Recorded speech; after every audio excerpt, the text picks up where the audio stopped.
నాకు యాక్చువల్గా చెప్పాలి అంటే మిషన్ ఎక్కి కూర్చునేంత టైం ఉండదు, బట్ టైం దొరికిందనంటే ఇంకా అది పిలిచేస్తూ ఉంటుంది. కూర్చొని అయితే స్టిచ్ చేస్తాను. నేను అది స్టిచ్ చేశాను, దొరకదు నాకు, ఎందుకంటే మార్నింగ్ 9 నుంచి నైట్ 8 వరకు స్టూడెంట్స్ ఉంటారు కదా. అండ్ ఇది వాళ్ళ క్లాసెస్ చెప్తూనే నేనే కటింగ్ చేస్తాను. వర్కర్స్ ఉంటారు, ఎప్పుడన్నా వాళ్ళకి నేను ఏదైనా ప్యాటర్న్ చూపించాలంటే అప్పుడు కూర్చుంటాను నేను.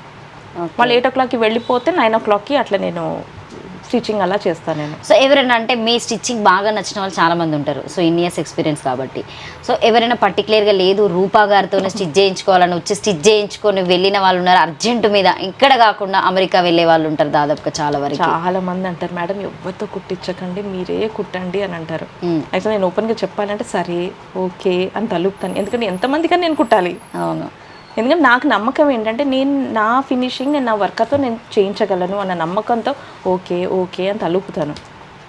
నేనైతే కూర్చున్నంత టైం ఉండదు, వాళ్ళతోనే కుట్టిపించడం అది జరుగుతుంది. ఓకే. సో మీరు అంటే వేరే వాళ్ళకి అంటే పంపిస్తారా, సప్లై చేస్తూ ఉంటారా? సో వీళ్ళు ఏమైనా మనకి ఏమైనా క్లాత్లు ఇచ్చేసి లేకపోతే మీరే క్లాత్ సెలెక్ట్ చేసి సో ఈ డిజైన్ ఇలా పంపించండి, వాళ్ళు ఏమైనా ఫొటోస్ పంపించడము అమెరికా వాళ్ళైనా చేపిస్తాను. మొత్తం ఇదంతా వీడియో కాల్ చేసి ఒక్కొక్క ఫ్యాబ్రిక్ తీపిచ్చిన తర్వాత వాళ్ళు ఇది నచ్చింది అది నచ్చింది అనేసి అని అంటారు.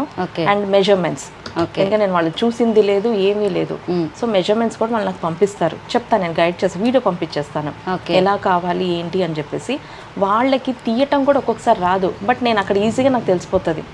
లేదు మీరు అది తప్పు చేశారు, అక్కడ ఆమ్ హోల్ ఇలా కాదు, చెస్ట్ కూడా ఇలా కాదు అని ఎంత నేను ఇక్కడ వీడియో కాల్తో నేను చెప్పినా నాకు తెలుస్తుంది. సో నేను ఒకటే అంటాను, సరే ఇట్స్ ఓకే కానీ నాకు తెలుసు మీకు ఎంత పెట్టాలి అని, ఆ వేలో నేను పెట్టేసి స్టిచ్చింగ్ చేసేసి పంపించేస్తాను, పర్ఫెక్ట్గా వచ్చేస్తుంది.